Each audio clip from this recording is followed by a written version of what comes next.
Hoje é dia de estreia. Trabalho Legal começa a ser transmitido pela TV Allis, no Espírito Santo. Você vai conhecer a campanha do MPT, que tenta conscientizar os eleitores capixabas.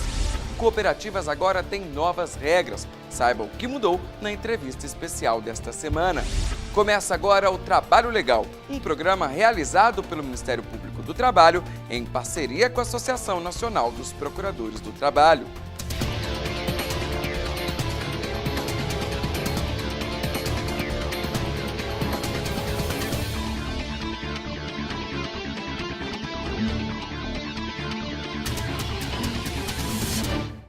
A partir desta semana, o Trabalho Legal está mais próximo dos capixabas. Esta edição marca a estreia do programa na grade da TV Allis, mantida pela Assembleia Legislativa do Espírito Santo. A edição inédita do Trabalho Legal vai ao ar todas as quintas-feiras, sempre às 10h30 da manhã pela TV Assembleia. A proposta do Trabalho Legal é facilitar o entendimento das regras do mundo do trabalho.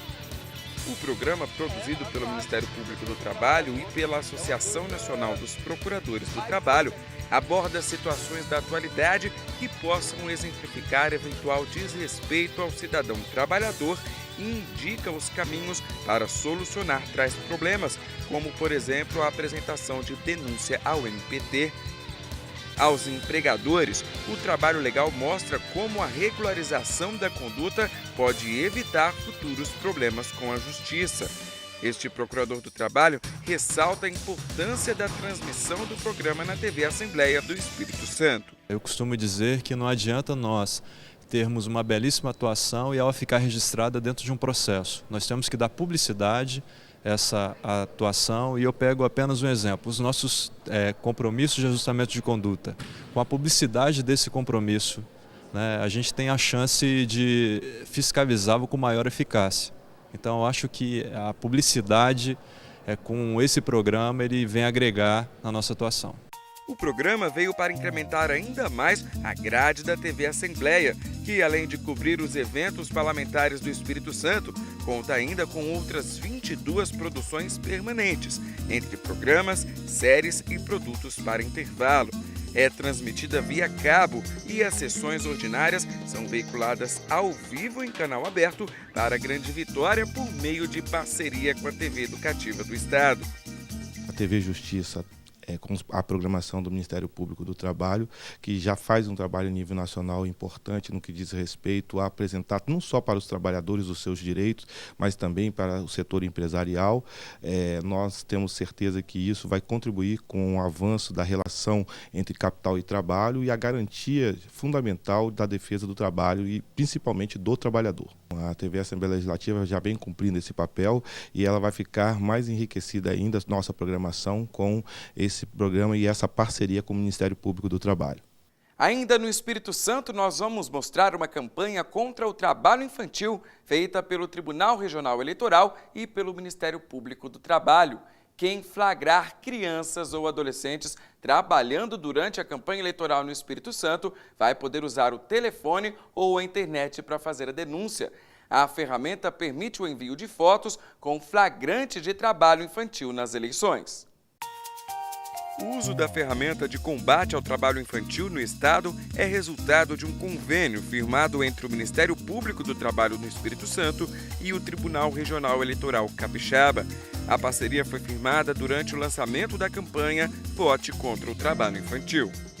Não haveria um momento melhor para esse engajamento, esse entrosamento nosso, exatamente porque nós estamos no período eleitoral e a abrangência de interesse do processo eleitoral é de toda a nação. Então, esse é um momento em que nós todos estamos envolvidos e não é nenhum favor do TRE, do Tribunal Regional Eleitoral, engajar uma campanha a mais, desde que ela seja como é, em benefício de toda a população. O objetivo da campanha do MPT em Vitória é alertar os partidos políticos e a população sobre as situações em que é ilegal o uso de mão de obra de crianças e adolescentes nas campanhas eleitorais. Nós entendemos que a prevenção é sempre o melhor caminho. Então, atuando naqueles que fazem as políticas públicas, notadamente os candidatos a prefeito, que vão executar as leis, e os candidatos a vereador, que são os que vão formular as políticas públicas, seria um melhor resultado do que a repressão ao próprio trabalho de crianças e adolescentes. Os presidentes dos diretórios estaduais de partidos políticos receberam uma recomendação do MPT para que não façam uso de mão de obra de crianças e adolescentes durante a campanha. O trabalho precoce ele não é solução para a questão social. Então nós precisamos retirar as crianças e adolescentes das ruas e colocá-los no seu lugar, que é a escola. O Ministério Público pediu ainda a inclusão de programas partidários que priorizem a execução de políticas públicas focadas na proteção da infância e da adolescência. Nós colocamos o assunto em voga, trazemos o assunto para a discussão política.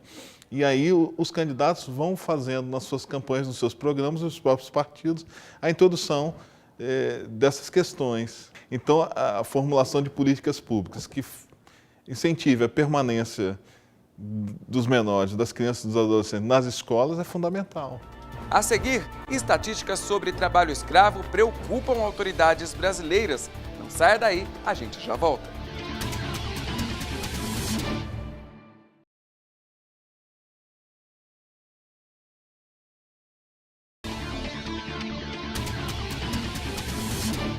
Incentivar o trabalho decente ainda é um desafio para o Brasil. A necessidade de discutir formas de combate à exploração de mão de obra é reforçada pelas estatísticas que deixam o país em uma situação preocupante. Difícil de imaginar, mas milhares de trabalhadores em todo o mundo ainda são tratados como escravos. Eles não têm alojamento digno e muito menos alimentação adequada. A triste realidade de muitos brasileiros é comprovada pelo último levantamento publicado pela Organização Internacional do Trabalho, a OIT. Segundo o levantamento, cerca de 25 mil pessoas ainda são vítimas de trabalho forçado. Já o estudo da Comissão Pastoral da Terra indica que, apesar do aumento no número de denúncias e fiscalizações em 2011, a quantidade de trabalhadores resgatados diminuiu se comparada a 2010. Segundo os dados, o número de pessoas libertadas caiu de 3.054 em 2010 para 2.321 no ano passado. Em todo o país, as únicas regiões em que houve aumento do número de libertações foram a Centro-Oeste e a Nordeste. No Sudeste, região que está em segundo lugar com o número de libertações, os números maiores são no estado de São Paulo. Antes, a quantidade de resgatados era de 149 e em 2011 passou para 166. No Norte, a redução principal no número de trabalhadores explorados aconteceu no Pará, estado que costuma figurar entre os principais estados com trabalho escravo. No ano passado, foram libertados menos que a metade do que em 2010. De 552, caiu para 224. Você tem historicamente um aumento gradual das ações de fiscalização de trabalho escravo pelos grupos móveis de fiscalização, Ministério do Trabalho, Ministério Público do Trabalho. Só que isso necessariamente não representa o aumento no número de libertados. Na verdade, em relação a 2011, como estamos vendo aqui, 2011, 2010, você teve uma diminuição do número de libertados, mesmo tendo um aumento de fiscalizações. O Ministério Público do Trabalho atua no combate à exploração de trabalhadores por meio de fiscalizações desde 1992.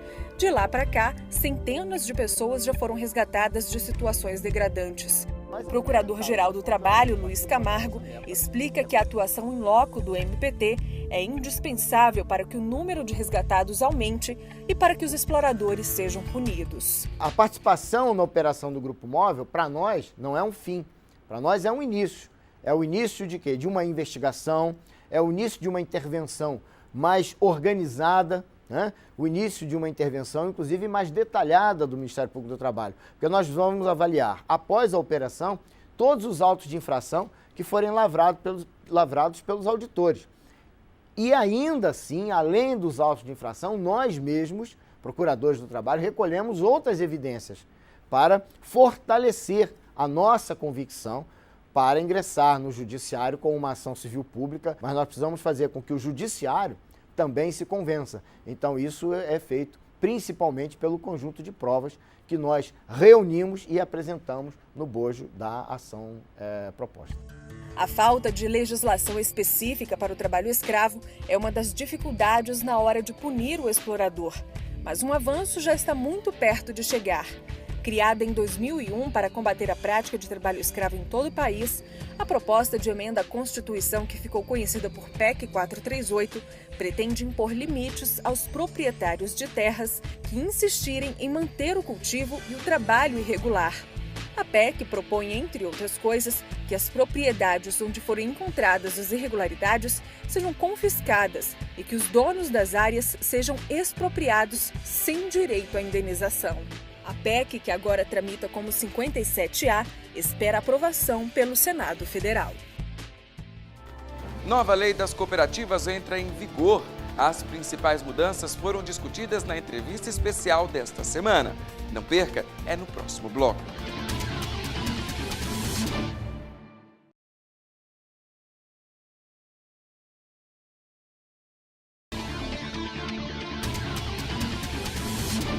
A presidente Dilma Rousseff sancionou no último dia 20 a regulamentação das cooperativas de trabalho, a Lei 12.690. A proposta tramitava no Congresso desde 2004. A nova lei define normas para a organização e o funcionamento das cooperativas de trabalho no país e cria o Programa Nacional de Fomento às Cooperativas de Trabalho, o PRONACOP. E é esse o nosso assunto da entrevista desta semana. Para isso, eu recebo no estúdio o Procurador do Trabalho, o Dr. Carlos Eduardo Brizola, e o assessor jurídico da Organização das Cooperativas Brasileiras, Dr. Adriano Campos Alves. Muito obrigado pela presença de vocês no nosso programa. Doutor, qual que é a importância, principalmente para o Ministério Público do Trabalho, enquanto órgão fiscalizador, de se regulamentar as cooperativas de trabalho no Brasil? Bom, a lei anterior é de 74, e de lá para cá as relações sociais de trabalho mudaram bastante e essa lei trouxe alguns avanços do ponto de vista social quando trouxe alguns direitos importantes para os trabalhadores, trazendo para eles realidades importantes que já estavam na nossa Constituição, como a limitação da jornada de trabalho, a previsão de adicionais periculosidade e insalubridade, uma série de direitos que costumavam ser associados apenas aos empregados seletistas e que agora passam também, pelo menos em parte, a ser aplicáveis aos cooperados das cooperativas de trabalho, que é uma forma de cooperativa, embora existem outras formas de cooperativismo. Isso legitima, então, as relações de trabalho dentro da cooperativa? A questão das cooperativas de trabalho existe uma certa controvérsia em relação à possibilidade de atuação das cooperativas de trabalho, especialmente para nós, o Ministério Público. Essa lei, embora tenha trazido alguns conceitos que ainda precisam ser melhor definidos, especialmente pelo Poder Judiciário, quando for assim provocado, mas para nós a gente continua pensando que as cooperativas de trabalho são uma forma importante de atuação, mas devem ser limitadas a funções que são por natureza autônomas, ou seja, atividades não subordinadas, como o próprio artigo novo, o artigo 5º novo dessa nova lei assim dispõe. Doutor, a lei trouxe a questão do PRONACOP, o Programa Nacional. Realmente é relevante um programa como esse para as cooperativas de trabalho? Ah, sim. Agora você vai ter um recurso para as cooperativas poderem se profissionalizar, se capacitarem, enfim. É certo que o PRONACOP ainda ele vai ser regulado por um decreto que provavelmente a presidente Dilma vai editar em breve, né?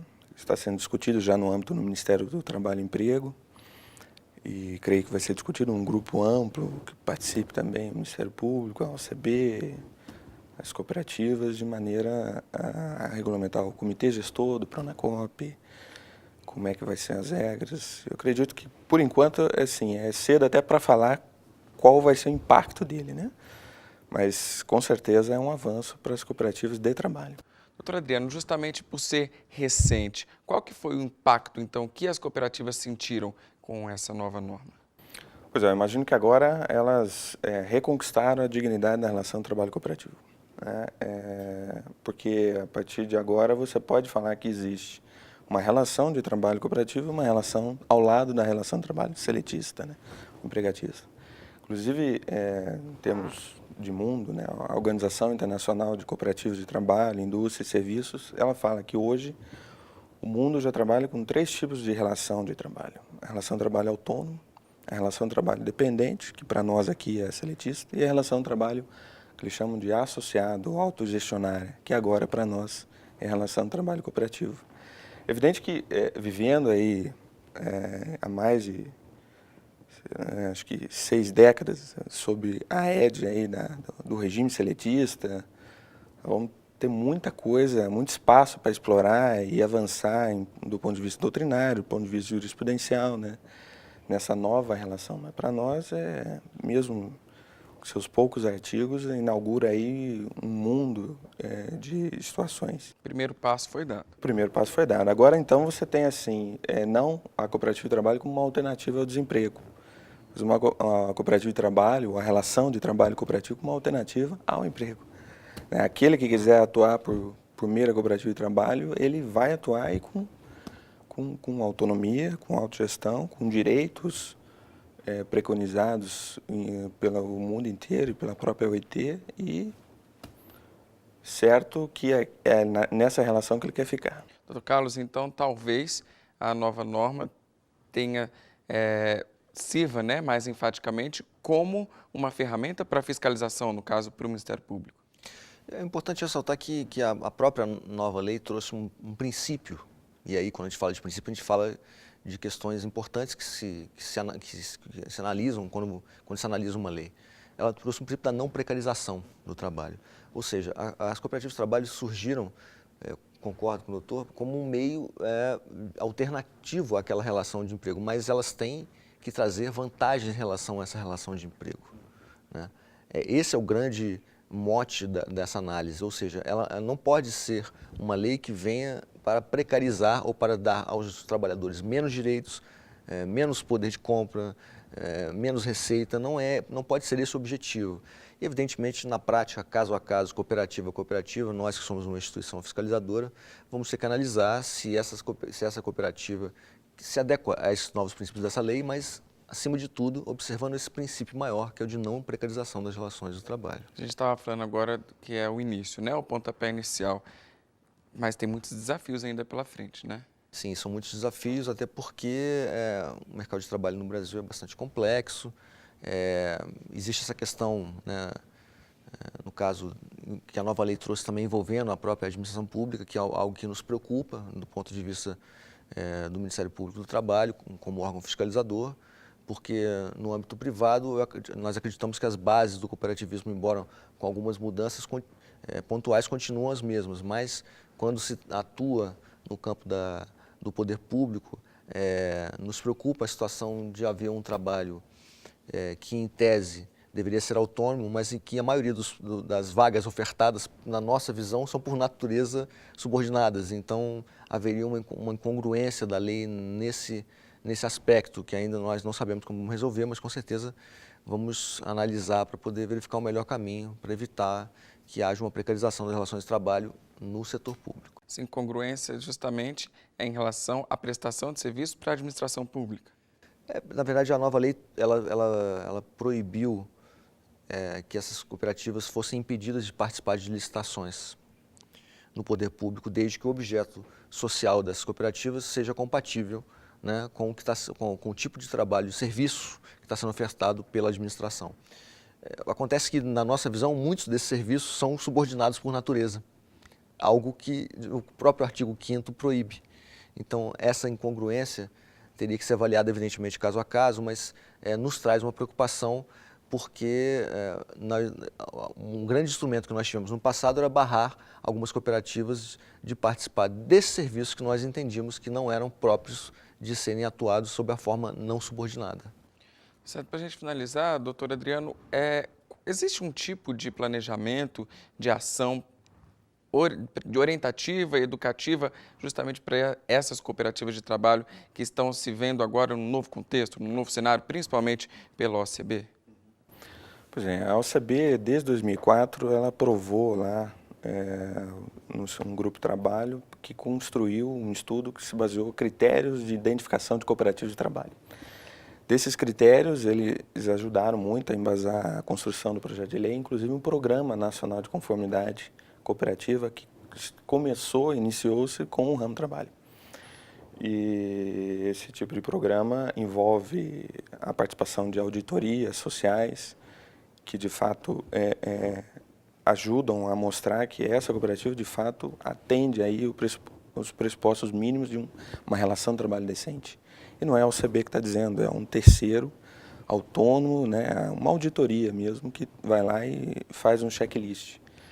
Eu creio que isso, para aquelas cooperativas que já participam, já serve de referência, né, em termos de orientação, em como lidar, inclusive, com essa lei. Agora, a OCB está fazendo outros trabalhos, está desenvolvendo cartilhas de orientação com as primeiras considerações sobre a lei,